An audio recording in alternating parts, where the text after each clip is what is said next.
Hello students, आज हम देखेंगे संविधान का ऐसा भाग जिसे हर परीक्षा में पूछा जाता है। राज्य के नीति निर्देशक तत्व। भारतीय संविधान का यूनिट 1 का क्वेश्चन नंबर 7 चल रहा है हमारा। इसके पहले जो है हम 6 क्वेश्चन भारतीय संविधान के कंप्लीट कर चुके हैं। अगर आप बीए फर्स्ट ईयर के स्टूडेंट हैं और आपका जो सब्जेक्ट है वो पॉलिटिकल साइंस है, अगर आपने पॉलिटिकल साइंस मेजर में लिया है तो भी आपका भारतीय संविधान पेपर रहेगा। अगर आपने पॉलिटिकल साइंस माइनर में लिया है तो भी आपका भारतीय संविधान पेपर रहने वाला है। तो अगर आपने वो वीडियो नहीं देखे हैं तो आप यूनिट 1 के 6 क्वेश्चन जो है कंप्लीट हो चुके हैं वो देख सकते हैं। आज हम देखने वाले हैं क्वेश्चन नंबर 7, राज्य के नीति निर्देशक तत्व। ये हमारा यूनिट 1 का लास्ट क्वेश्चन है। आज हमारी यूनिट 1 जो है वो कंप्लीट हो जाएगी। क्वेश्चन बहुत इंपॉर्टेंट है, भारतीय संविधान का बहुत ही महत्वपूर्ण भाग है, भाग 4। इसके पहले हमने भाग 4 का देखा था, जो कि क्या था, मौलिक कर्तव्य से जुड़ा हुआ। भाग 3 जो था वो किससे जुड़ा हुआ था? भाग 3 आपका मौलिक अधिकार से जुड़ा हुआ था। भाग 4 जो है आपका राज्य के नीति निर्देशक तत्व से जुड़ा हुआ है।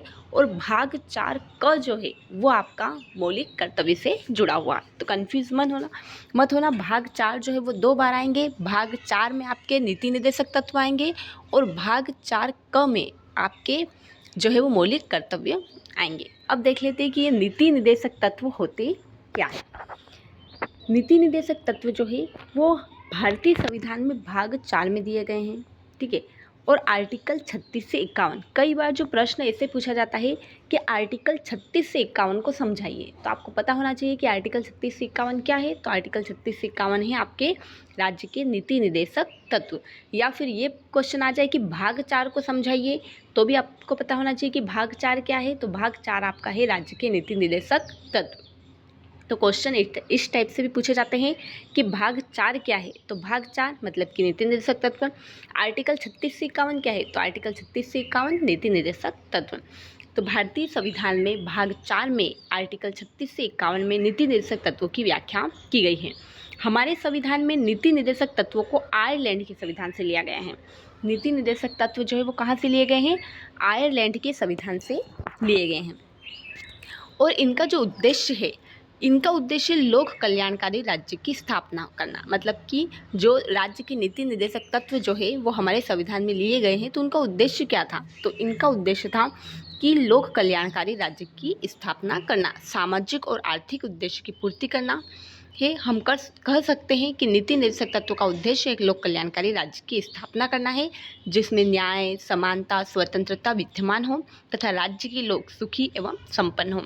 और सरल भाषा में आपको समझा दूँ मैं कि नीति निर्देशक तत्व क्या होते हैं। देखो, मौलिक अधिकार अपन ने पढ़े हैं। मौलिक अधिकार जो होते हैं वो क्या होते हैं?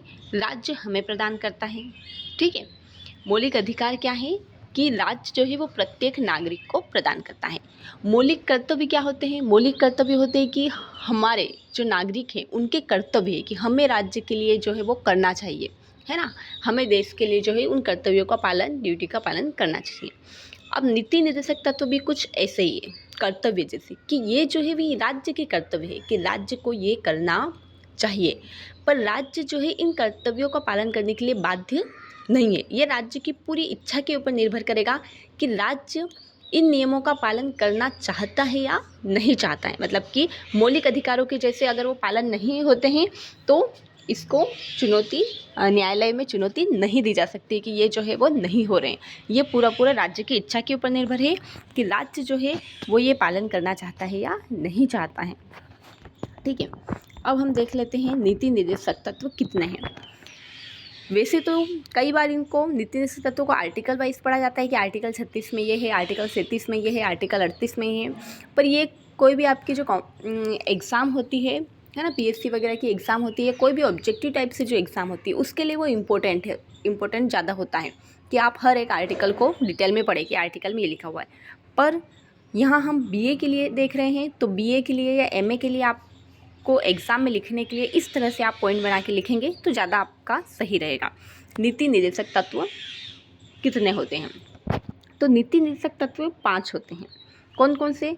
आर्थिक नीति से संबंधित, सामाजिक तथा शिक्षा से संबंधित, शासन से संबंधित, स्मारक तथा ऐतिहासिक महत्व से संबंधित और अंतर्राष्ट्रीय शांति तथा सुरक्षा से संबंधित। बहुत सरल है।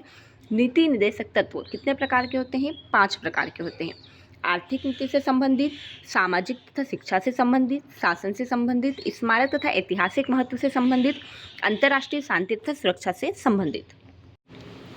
पहला आ जाएगा आपका आर्थिक नीति से संबंधित। अब आर्थिक नीति से संबंधित में सरकार को जो है राज्य को क्या करना चाहिए? तो राज्य ऐसी आर्थिक नीति की व्यवस्था करेगा जिससे सभी नागरिकों की आर्थिक आवश्यकताओं की पूरी हो और उनका शोषण ना हो सके। इसके अंतर्गत कुछ प्रावधान दिए गए हैं कि राज्य को क्या करना चाहिए। ठीक है, इसके अंतर्गत स्त्री और पुरुष दोनों को समान कार्य के लिए समान वेतन मिलना चाहिए, है ना। ये किससे संबंधित है? आर्थिक नीति से संबंधित है कि राज्य को ये कार्य अपने राज्य में करवाना चाहिए, जिससे क्या होगा कि एक राज्य जो है वो लोक कल्याणकारी राज्य कहलाएगा और राज्य जो है वो उन्नति करेगा, ऐसा भी हम कह सकते हैं। तो आर्थिक नीति से संबंधित पहला प्रावधान, इसके अंतर्गत स्त्री और पुरुष दोनों को समान कार्य के लिए समान वेतन मिले। दूसरा, इसके अंतर्गत स्त्री और पुरुष एवं सभी नागरिकों को आजीविका के पर्याप्त साधन उपलब्ध कराना अर्थात भूखमरी बंद करने का प्रयास करना, ये भी राज्य का कर्तव्य है। तीसरा, कानून की ऐसी व्यवस्था होनी चाहिए जिससे सभी को न्याय मिले। बच्चों को स्वतंत्रता तथा सम्मान के साथ जीने का अवसर तथा सुविधाएं देना तथा शोषण के विरुद्ध सुरक्षा प्रदान करना। तो ये सारे प्रावधान किससे संबंधित है? आर्थिक नीति से संबंधित है और राज्य को ये काम करने चाहिए अपने राज्य के अंदर। पर अगर राज्य नहीं भी करता है तो वो उसकी इच्छा के ऊपर निर्भर करता है। हम ये नहीं बोल सकते कि ये जो है वो राज्य हमारे साथ नहीं कर रहा है तो हम जो है वो न्यायालय में चुनौती नहीं दे सकते हैं। दूसरा, सामाजिक तथा शिक्षा से संबंधित। सामाजिक तथा शिक्षा से संबंधित में कौन कौन से प्रावधान हैं? इसमें है राज्य समाज के कमजोर वर्ग विशेषकर अनुसूचित जाति एवं जनजाति की शिक्षा एवं आर्थिक हितों के संरक्षण एवं उन्नति का प्रयास करेगा। दूसरा, राज्य के लोगों का जीवन स्तर ऊंचा उठाना। तीसरा, समाज के भौतिक साधनों का प्रबंधन करना। चौथा, 6 से 14 वर्ष तक के बच्चों के लिए निःशुल्क एवं अनिवार्य शिक्षा की व्यवस्था करना। ये हमने मौलिक कर्तव्य में भी पढ़ा था, 6 से 14 वर्ष वाला। ये किससे संबंधित थे? ये आपके संबंधित थे शिक्षा से संबंधित, सामाजिकता। पहला किससे संबंधित था? आर्थिक नीति से संबंधित। दूसरा किससे संबंधित है? सामाजिक तथा शिक्षा से संबंधित। तीसरा आपका है शासन से संबंधित। इसके अंतर्गत प्रशासन में सुधार लाना, जिसमें निम्नलिखित प्रावधान है। राज्य ग्राम पंचायतों का संगठन करेगा तथा ऐसी शक्तियाँ प्रदान करेगा जिससे उनका विकास हो सके। राज्य सभी नागरिकों के लिए समान कानून की व्यवस्था करेगा जिसमें बिना धर्म आधार के समान कानून की व्यवस्था हो। कार्यपालिका से न्यायपालिका को अलग कर निष्पक्ष न्याय की व्यवस्था करना, है ना। ये सब जो है वो किससे संबंधित है? शासन से संबंधित है। फिर स्मारक तथा ऐतिहासिक महत्व से संबंधित।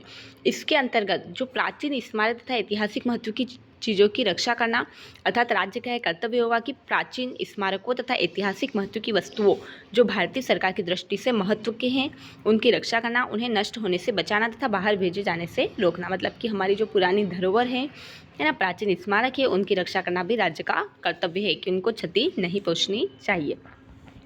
पांचवा, अंतर्राष्ट्रीय शांति तथा सुरक्षा संबंधी। इसके अंतर्गत आर्टिकल 51 के अनुसार राज्य अंतर्राष्ट्रीय शांति तथा सुरक्षा का विकास करेगा, विभिन्न राष्ट्रों के बीच न्यायपूर्ण तथा सम्मानपूर्ण संबंध बनाए रखेगा, अंतर्राष्ट्रीय कानून तथा समझौतों के प्रति आदर भाव बढ़ाने का प्रयास करेगा और अंतर्राष्ट्रीय विवादों को मध्यस्थता द्वारा हल करेगा। तो इस तरह हमने क्या देखा? इस तरह हमने देखा राज्य के नीति निर्देशक तत्व कितने प्रकार के होते हैं? 5 प्रकार के होते हैं।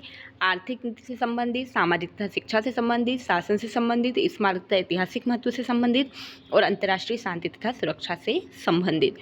ये जो प्रश्न है अगर आप और भी जगह यूट्यूब पे देखेंगे तो आपको मिलेंगे आर्टिकल वाइज। आर्टिकल 36, आर्टिकल 37 के आर्टिकल 36 में ये है राज्य की जो है व्याख्या की गई है ना। 37 में ये कहा गया है, 38 में, तो वो आपको याद करने में थोड़ा सा कठिन रहेगा और बीए और एमए के लिए वो इतना ज़रूरी नहीं है आर्टिकल वाइज याद रखना।